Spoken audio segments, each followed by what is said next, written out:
Yeah, we're live. Hey, how are you? So, do you usually kick this off, or do you want me to just get straight into it? Like, what's the Um, plan? okay, I could probably do a brief introduction, but I think you should it would be better if you introduce yourself. Yeah, Yeah, so first of cool. all, I would love to thank you for accepting. I think there's some sort of feedback in the background. I don't know if the YouTube. That might be me. Is that Okay. better? Yeah, it is. Cool.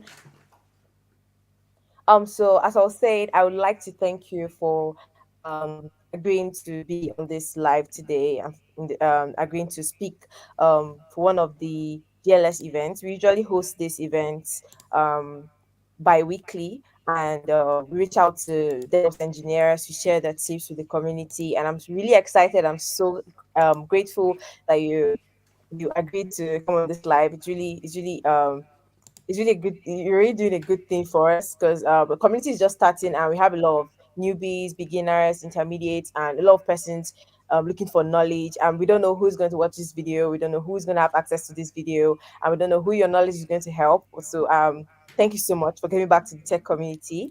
I think with that you can get right into it. So please, would you love to kindly introduce yourself to as many that would watch this video later on, and as many that are on the call already? So you Yep. can go ahead. Thank you. Sounds good. Well, yeah. Thank you for having me. It's been a while. I know we've done a Twitter space together before. Yeah, yeah, we have. Yeah, it's been a little while since then. I've been busy working. I work for a company called Operu. They're known as School Status as well. I work as a DevOps engineer. I've got a background. I started in desktop support. I've done system administration and network administration too. Um, yeah, I've worked with a bunch of different platforms. Um, yeah, as you know, I mostly work with GitHub and AWS. Um, Being in DevOps, a lot of what we do is looking after the infrastructure for the applications that run on them. And yeah, I'm also a brand ambassador for the Eddie Hub community. You're familiar with Great. them, with the Link Free project over there.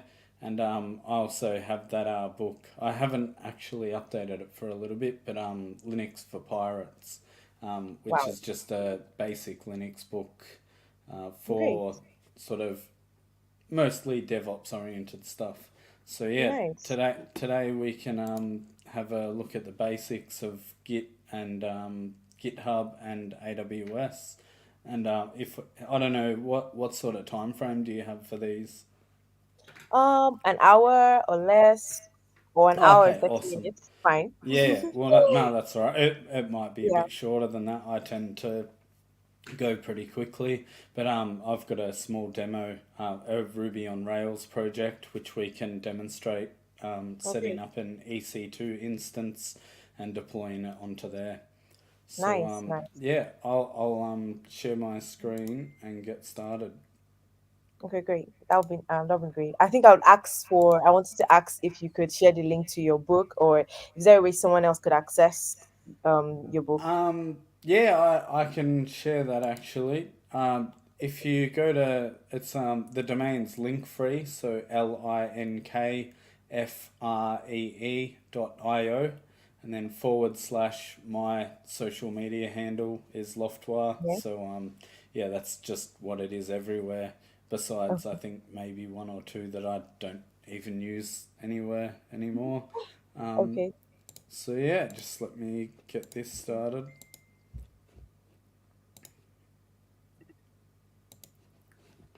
Cool. All right. So this is my GitHub anyway. As you asked, this is if Yeah. you want to Yeah. read it instead of listening to me. This is how you find me and all my stuff online. I don't tend to manage my profile in the way that everyone else does, but I don't really care. It's only a GitHub profile. And yeah, this is what I was going to demonstrate today as well. This is just a simple, like, the getting started Ruby on Rails demo. and we can deploy that here in AWS. This is the AWS console here. This is a service called EC2. It's, if you're working with AWS, it's something that you're going to be very familiar with. This down here is a bad example of what not to do with security, but I've only done this for demonstration purposes. That IP address there, that is for every IP address, and generally you don't want to give everyone on the internet access to your server, so don't ever actually do that in production. So for Okay. demos and development it's fine, but yeah, just be very careful about that sort of stuff. And yeah, it's handy to know the ports that you're dealing with too. So my presentation here. Cool. So AWS is a cloud platform.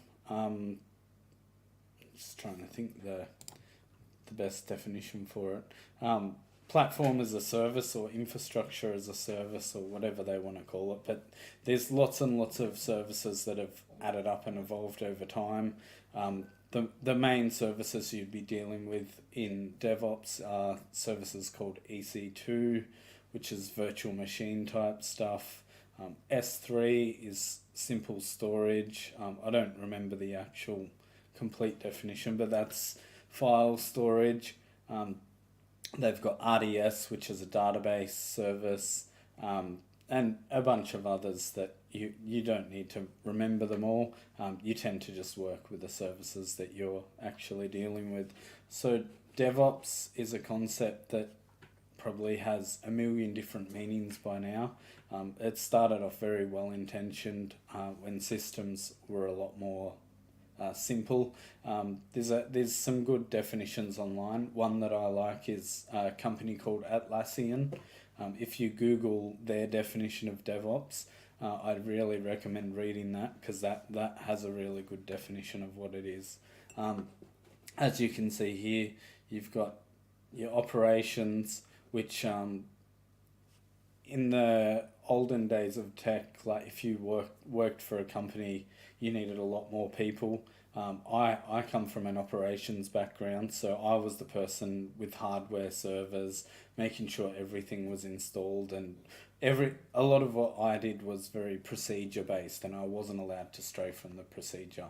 That's at a bigger company, but that's where your operations sort of sits.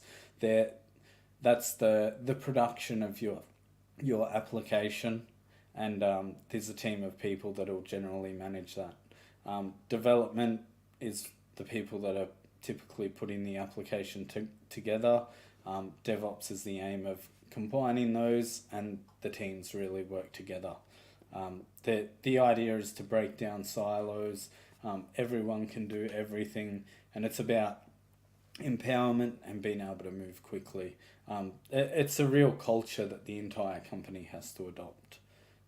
Integration's another part of it, where, say for example, between GitHub and AWS, we would be updating our code into GitHub, and through an integration, something called continuous deployment, that's how you would integrate with AWS. So when you push code to GitHub, it automatically updates your application on AWS. Testing's another part of this with continuous integration. There's a few different platforms you might have heard of related to that. One, Circle CI. Another one I've been working with recently is Semaphore CI. GitHub Actions is another one. And AWS has their own services for that. You might have heard of Code Build, Code Deploy, and Code Pipeline. They're the AWS services. Another part of that is monitoring everything. So services like AWS has CloudWatch and CloudTrail, so you know a lot of what's going on. Other third-party services could be Prometheus, Grafana. What else? There's tons of Datadog's another one. Feedback is, say, feedback from your customers, your users, and also the developers through things like retrospectives and just keeping everyone up to date. Deployment is part of that. We discussed continuous deployment. And that's where, say, GitHub sees that you've updated your code, it will send a little event to a service that you're hosting in AWS, and that'll send the code down to your infrastructure. It can be infrastructure that's already there, or you might be deploying new infrastructure as that goes too. So this is sorry, that was probably a bit complicated, but it is a decent overview. But yeah, the basics that we want to go through is more aimed at beginners. So what is GitHub? How do I? GitHub is a web platform for a service called GitHub. Oh, wait, no, a tool called Git, sorry. Getting a bit tired. Where companies sort of develop software together here. Individuals can also develop software, but my experience is generally from a company side. So as a team, we'll have a shared repository, and I'll walk you through what happens when you create a new account. So say you've never seen GitHub before, you go to the website, it gives you a nice overview of what GitHub is, the kind of cool things that you can see or achieve on here. You can sign up for an account. I've already got an account, so I won't do it, but this is what you'd have to fill out if you need an account for GitHub. So yeah, once you're in, it's pretty straightforward. You'd have your username and password, and you sign in there. So once you're in, you can look around. This is quite a new UI. It used to look a lot different, but it gives you a dashboard. This is just stuff that I'm following, and yeah, it has lots of features, and you can really spend lots of hours on here. So the project that we're going to look at today is my Rails demo. So that's how you get in here. You can look at some of the other features like issues. If I was working on a company and we had an application, you could raise an issue here if you had a problem. A pull request is actually I can show you with this. This is a bot that has raised a pull request with my repository. It does this automatically. I need to turn it off, but I haven't actually bothered to do it.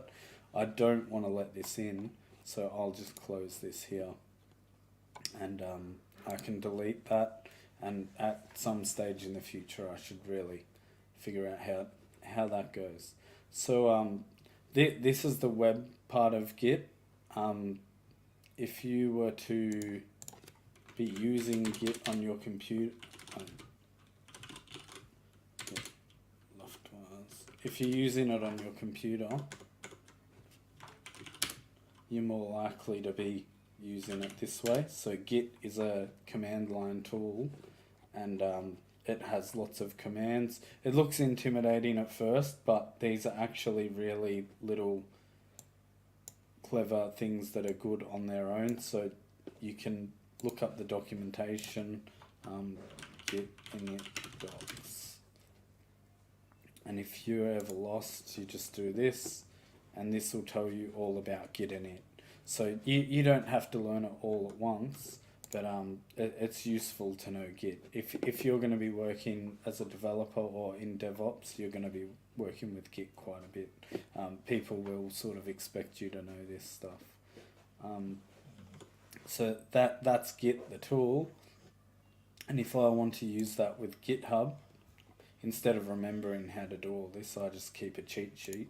But you need to configure it. So if I'd never used GitHub or Git and GitHub on my computer before, and I tried to clone a repository like this, which that I won't do it because I've already got it here, but if I wanted to clone something, that's how I'd do it. But if I didn't have that config, it'd say no.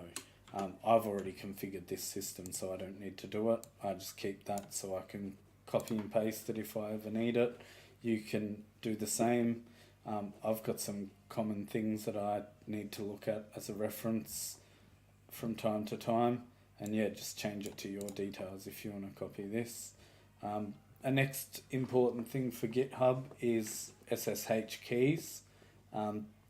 You'll need this for remotely accessing other systems, but you'll also need this for GitHub.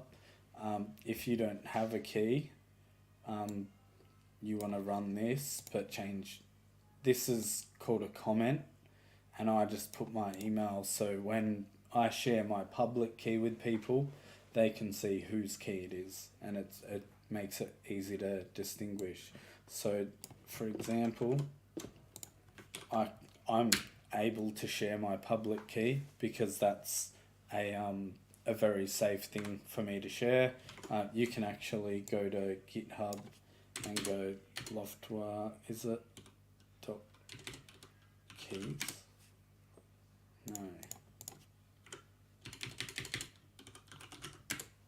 Yeah, loftware.keys. You can do this for any user, and this will show my public keys. Just you would never hit enter on this. This is my private key. If I showed you that, that would be game over for me. So never share your private key with anyone. But your public key is what you want. You might have something authorized. Do I have any? This okay. So touch.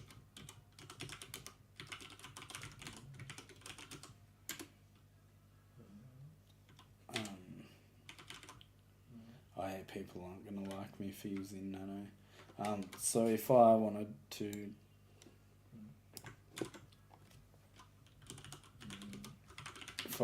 let myself into this system, I would put it into that text file, and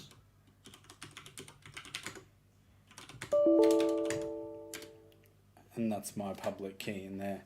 And what that means is if I'm running an SSH server, that I can now connect to this system from another system with this key, the private key.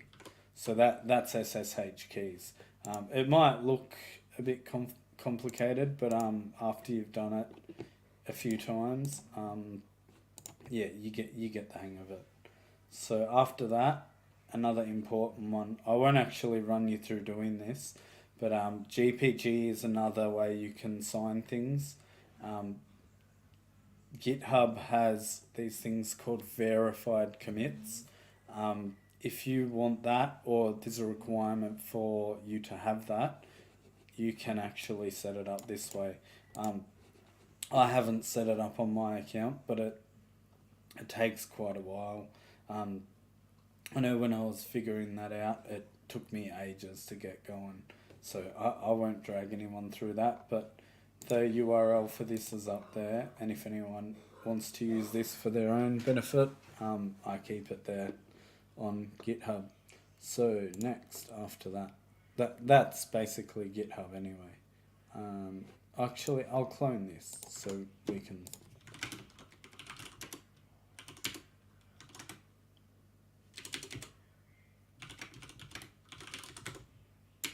So I just deleted the Rails demo, and now git clone. So this is we just used GitHub there. We cloned that repository, cd Rails demo, and we can open it in VS Code as well. So this is my VS Code. This is a Ruby on Rails project. I don't know if it is good to go right now, actually. Yeah.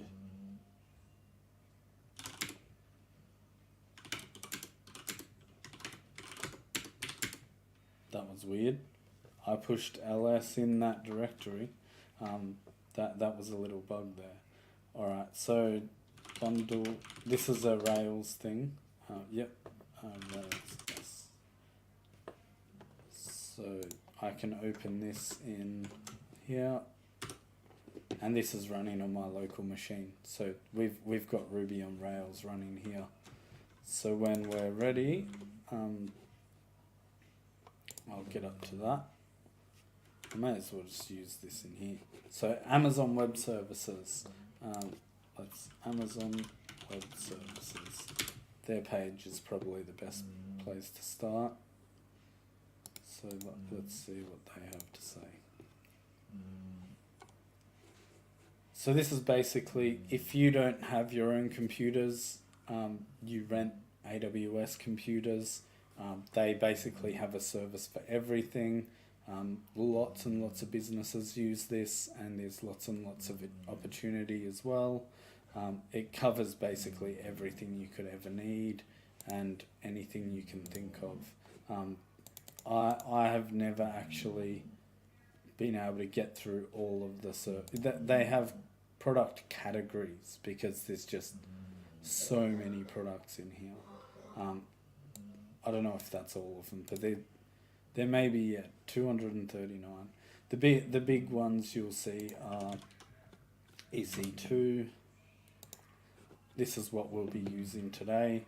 So this is what you want to do. If you're first getting into AWS, the first thing you'll probably play with is EC2.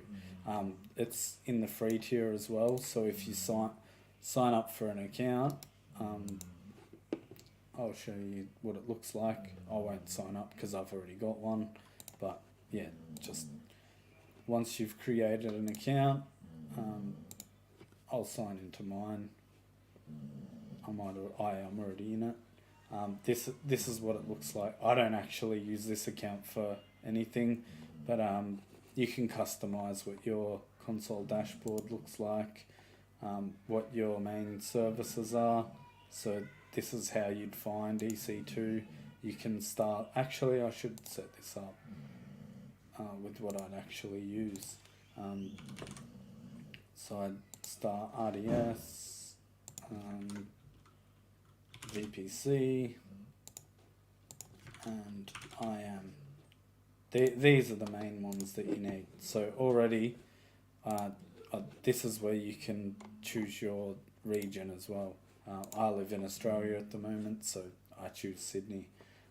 These are more than enough to get going. VPC is your network and internet connection. They're your compute resources in EC2.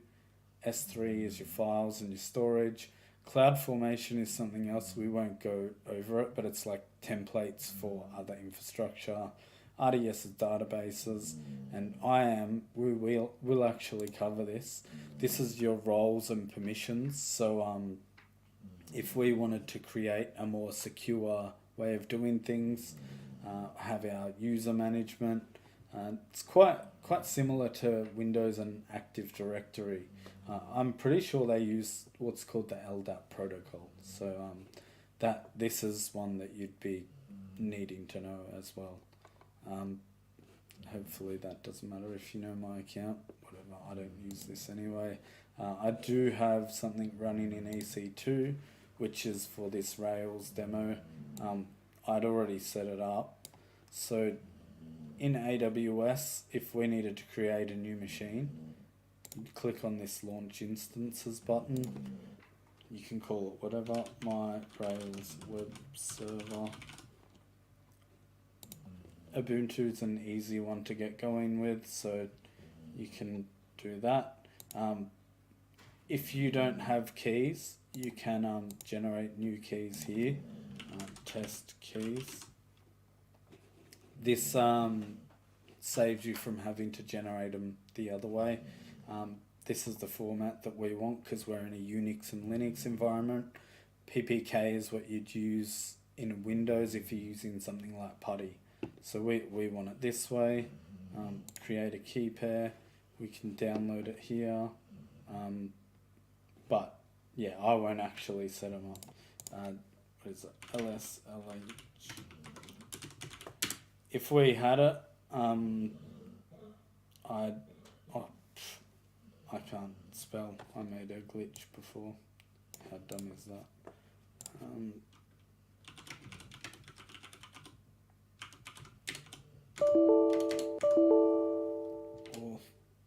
is it? Auth OI. Sorry.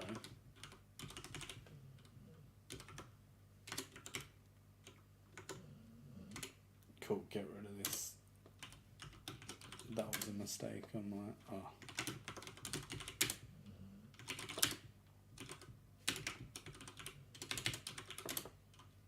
Alright, now what I wanted to do is show permissions.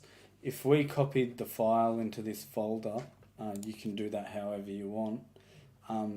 If you want to use it with anything, it's got to be only read and write from the current user, which is what I have.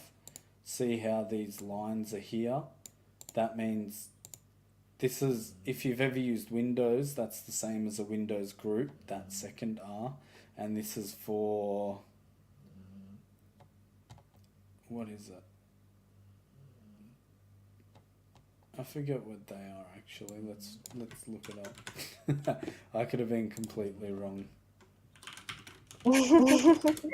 That's fine. That's fine. That's awesome. If I was actually wrong.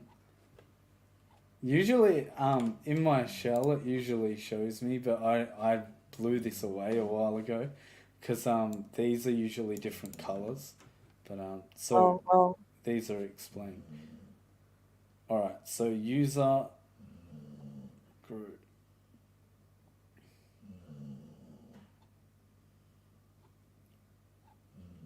It doesn't really... Others. Yeah, I can't remember what it is. It's not important anyway. But yeah, that's how unfrequently it comes up. I've actually forgotten what the answer is. But what's important is there's a tool here. 600 is what you need to remember. If you need an SSH key to be usable, you can do 6 or 4's another. If you're really paranoid or something, see how the W's there? That means we can override it. If I don't want it to be overridable, see how that, I can't overwrite that now. Echo hello. Permission denied. I can't actually do that. So that'll protect you from doing the wrong thing. This shows that I downloaded it on Windows and copied it over. Usually those files wouldn't be there. But that's SSH keys. We would create the instance here. I won't actually do it because that'll take ages to install all the dependencies. I can, where is it? I clicked on the wrong one.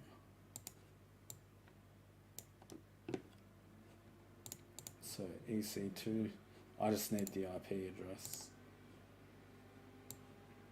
So you can get your IP address here. If you've forgotten to set up your security group, this won't work. We want to connect over port 22. We are on the internet, so we can connect via this IP address. And we can go SSH. I've already got this in my history. What you've got here is I want to use a different key than the default. IDRSA is the default, but I want to use my Rails demo key. Ubuntu is the default user for Ubuntu, and that's the IP address. So I'll connect, and now we're on it. So we can go to the home directory, and I don't have anything there. Cool. So we can go to this demo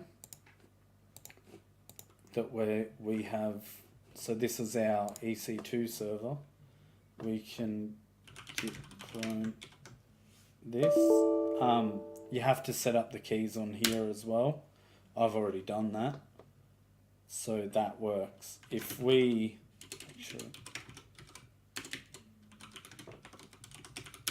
didn't have these set up, I'd set up IDRSA, that wouldn't work. So SSH keys have to be there for GitHub to work via SSH. You can do it via HTTPS as well, but that's more complicated, which is just doing it over like a web browser basically. So that's what you need for Git and GitHub. So we're on EC2 with our GitHub project, and now I can bundle install, which is a Ruby thing, and I can Rails S. I forget what it is. And if you keep typing up, oh, I don't even have my history. Boo, I'm gonna have to go to my notes. I was doing this all off the top of my head. So I keep track of everything that I'm doing. If I needed to share this and get someone to repeat it, I can do this. And basically where we're up to now is this. I forgot what that -b was. This is starting the Rails server on EC2. The different thing I did there was if I did it without that, if I just did Rails S, see how it's only on 127.0.0.1?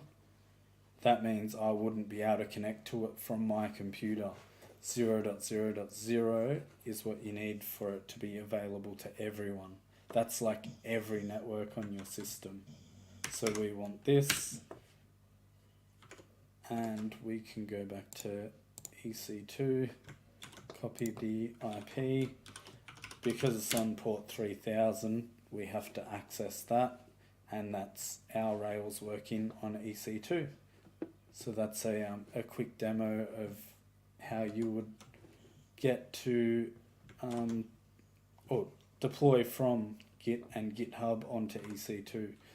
The other thing we can do that I should run through as a basic demo, where did I put it? That's a alias, actually. Oh, it's already up to date. Did I not save my work before? Oh, I did a whole bunch of stuff and then deleted it. Awesome. Cool. That's going to be fun. Alright, so let's do what we... This is what I accidentally deleted. So what we want to do is make a change to our Rails project. So what I did is created a new controller. This, you don't need to know what this sort of is, but you can follow along if you want. So here I will add what's called a route. That gets generated automatically, but I'm too dumb to know how it works. I just copy and paste it from there. Welcome to my new page, goes in view, and I'll test it locally.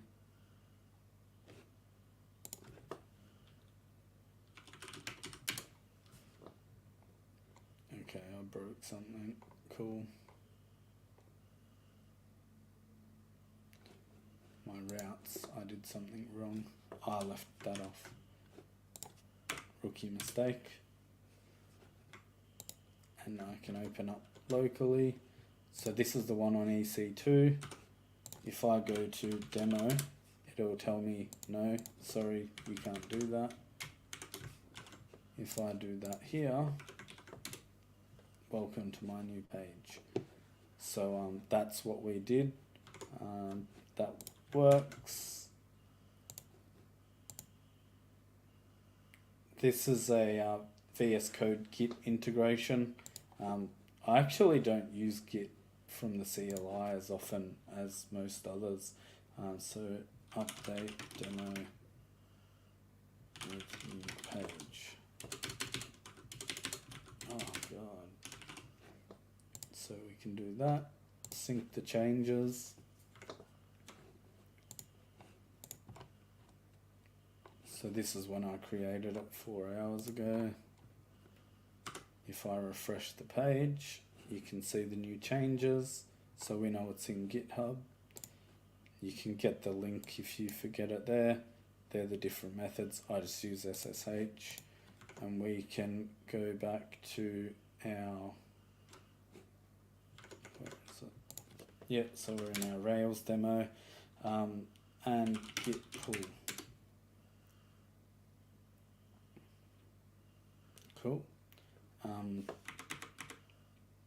And I can start the server again.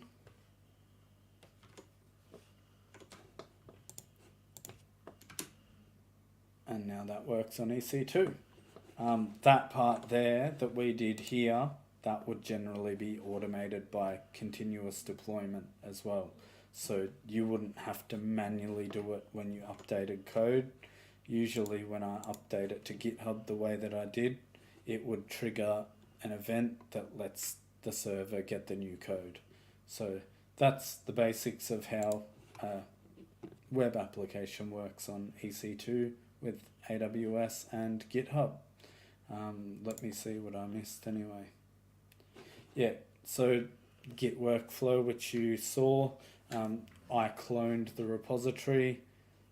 One thing I didn't do, you're supposed to create a new branch. That gets into something that's a bit more complicated, but I worked out of what's called the main branch or the master branch, and you're supposed to create a new branch and then raise a pull request, and then it gets merged into main or master and then goes out. But for simplicity's sake, I just did it straight into main, which is what I did when I changed a file. I committed the file, and that's when I synced it up with GitHub. When I git pushed, I think there's another command that you can use, and a pull request would be, so where is it? So branches, new branch. Show. Let's create something called show. So we've got the show page. I can update this. Alright, now I can see the branch for the show page. My terminal tells me which branch I'm in. Let's see if I can do this off the top of my head. Show.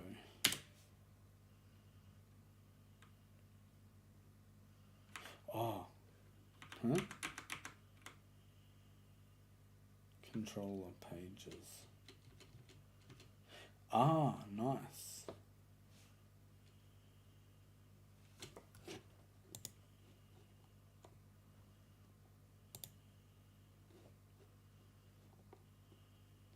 I'm still figuring this out as I go, so this could be a disaster. Feel free to laugh at me if it is. So I've just been teaching myself Ruby on Rails, so I don't actually know it that well yet. Even though I've been working with it for a long time, I still don't know it that. Like, there's just so much to know. So let's. I feel like we know the problem. Yeah. So I just created a show page. I don't know why I called it that, but so I updated the routes and Rails S. So we can just open it locally, and of course, awesome. That doesn't matter. That's pretty funny. So, did you see what I did wrong? Yeah. You have to restart the server. Hey, there we go. So it's as simple as that to add a new page. And because I did this in a different branch,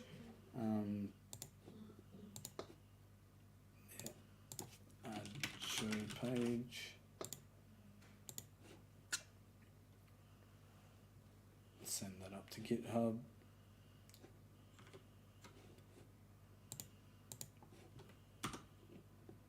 And now if we come back here, you can see, this is actually had a recent change. So we can open a pull request. If you're working for a company, you might have, say, an issue number like that, and add show page, and you'd have a bunch of information that you put in here. Don't actually need it for what we're doing, but you'd create a pull request. Generally, you'll get other people in the team to review it. You have a code review. You can see what files have been changed. You can see the commit history. See, I don't have verified. Your verified badge would show up here. I wiped my system, so mine's not working at the moment. I'm going to actually fix that.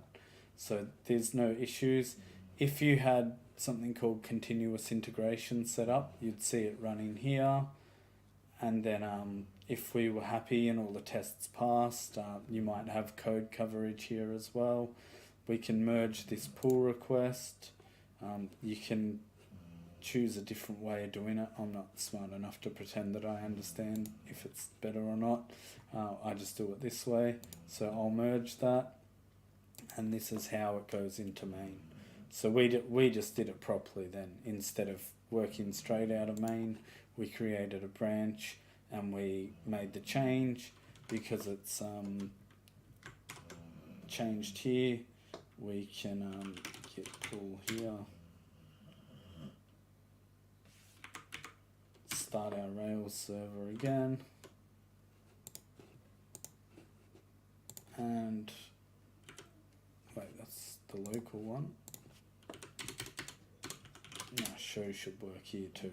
So yeah, that's on EC2 now, and that's what our instance is here.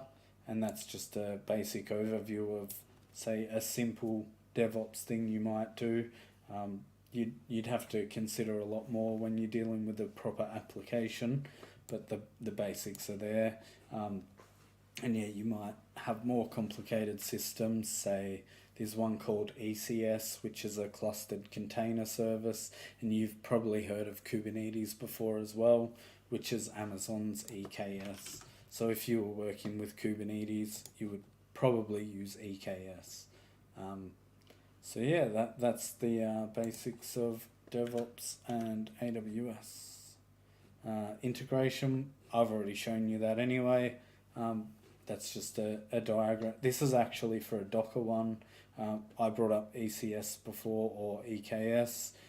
They would be expecting a Docker image. So where we haven't done this, I would have, say, a Docker file in here, GitHub Actions, which is a CI/CD platform. Could be, yeah, they could build the Docker file for it, and then when it's integrated with AWS, it all happens automatically, and it's an event-driven system. Once you get the hang of it, it's pretty good. Cool. Well, that's the end of that as well. Just let me come back. Whoa, How that long was did? Oh yeah, only went for about 40 minutes. yeah, So I yeah, think I covered everything.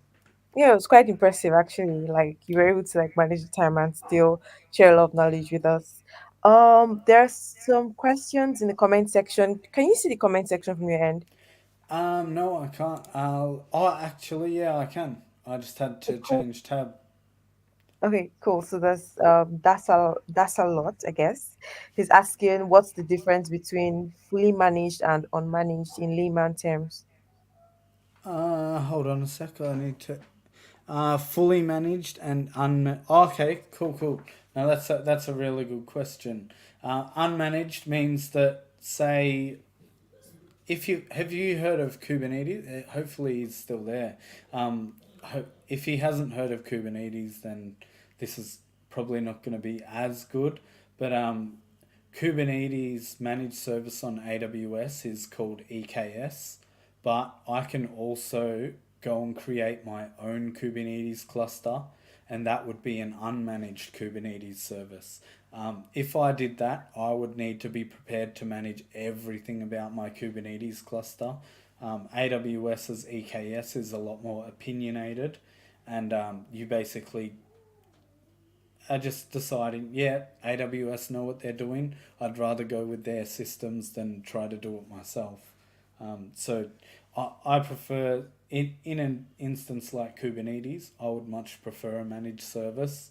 Um, but there are some areas where I'd prefer to do it myself too. Say, I like to run my own uptime provider. So a lot of companies will have continuously like a service that continuously checks their website to make sure it's online. If their website goes down, they'll notify the team. Um, and same for the web applications. I like to run that service myself, so that's a case where unmanaged is the way that I go. Okay, that's nice. I think that should answer his question. But if it doesn't, I hope he's still on the call so he can let us know. I think the next one was the comments. He said, I don't know if you can see it as well.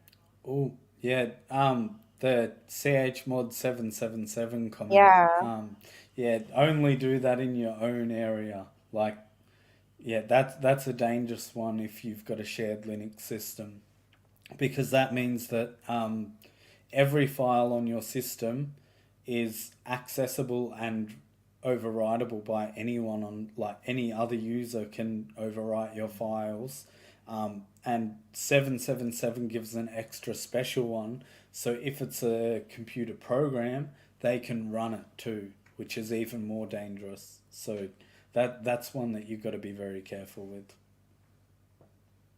But there are a lot of cases where you want to use it because like if you're dealing with a complicated system and you suspect that there's something going on with the file permissions, then sometimes it's easier just to set everything to 777 and check that it works and then reset it back because then you know where the problem is. Okay, thank you so much, Loftware. I don't know if I pronounced that correctly. Yeah, yeah, close enough. Oh, I actually, well, my last name is Lofts, and I used to go by Lofty, but I couldn't get the Yeah. username, and Loftwar was just something I made up on the spot, and I ended up keeping it.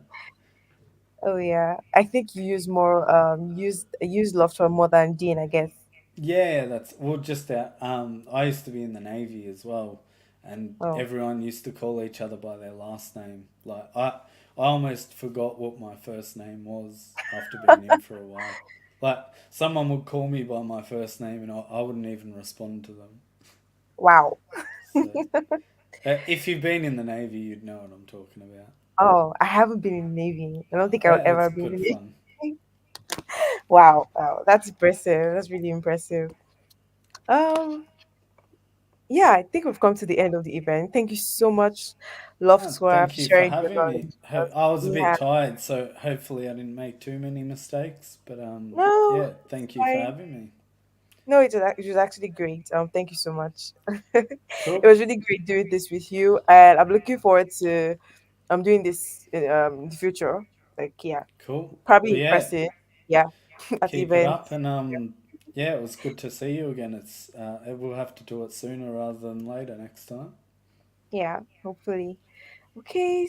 All right, Have a nice day, or I think cheers. night. I think Yeah, it's late it's today, actually. nearly 9 p.m. now, so Oh yeah, yeah, yeah. yeah, Have a lovely night. I used to stay up late, but I just can't do it anymore.